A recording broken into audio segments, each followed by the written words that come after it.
dari cara bahasa, dari cara mereka ngambil kebijakan fiskal, itu memang beda banget.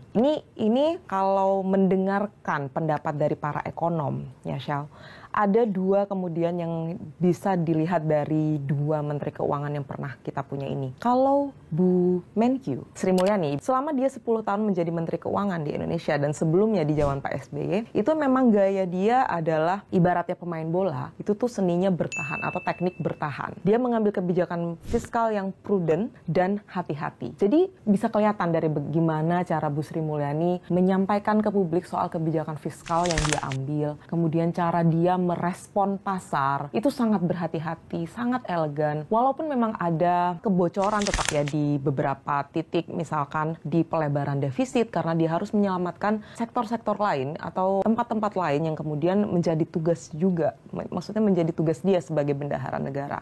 Nah, bedanya dengan Pak Purbaya, ini kalau pemain sepak bola ibaratnya, dia tuh tekniknya menyerang. Ini kemarin dijawab nih sama Pak Purbaya, gue tanya langsung ke dia, Pak, ini gimana Pak, Bapak dianggap tekniknya tuh menyerang kalau seperti pemain bola? Jawabannya cuma gini, saya nggak tahu, saya bukan pemain bola, bahkan usia saya sudah tua, kalau main bola mungkin ketinggalan. Tapi yang dia tahu adalah ketika mengambil kebijakan fiskal, cara yang wajar adalah cara yang dia lakukan saat ini. Artinya apa? Ketika pemerintah punya anggaran, punya rancangan anggaran yang kita sebut dengan APBN, itu ya gimana caranya dihabiskan. Sederhananya gitu. Jadi apapun yang bisa dia lakukan, akan dia lakukan untuk menghabiskan anggaran tersebut. Apa dampaknya? Dampaknya nanti ke ekonomi. Karena nanti kan dari belanja anggaran itu akan mendorong daya beli masyarakat, akan mendorong pertumbuhan ekonomi.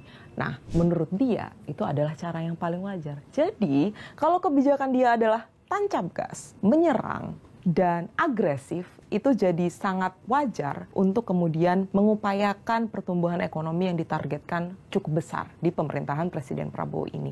Dan lagi-lagi Shell, Pak Purbaya bilang ketika ditanya mau kapan sih Pak kelihatannya optimisme ini akan kelihatan gitu. Apa dampaknya tuh akan kelihatan sampai kapan? Dia bilang ya 2-3 bulan lah. Tapi dia menargetkan 1 bulan itu sudah ada dampaknya ke pertumbuhan ekonomi. Artinya memang kita tunggu dalam 1 bulan ini. Kita lihat di bulan Oktober berarti ya. Akan seperti apa dampak dari kebijakan agresif yang dikeluarkan oleh Pak Purbaya.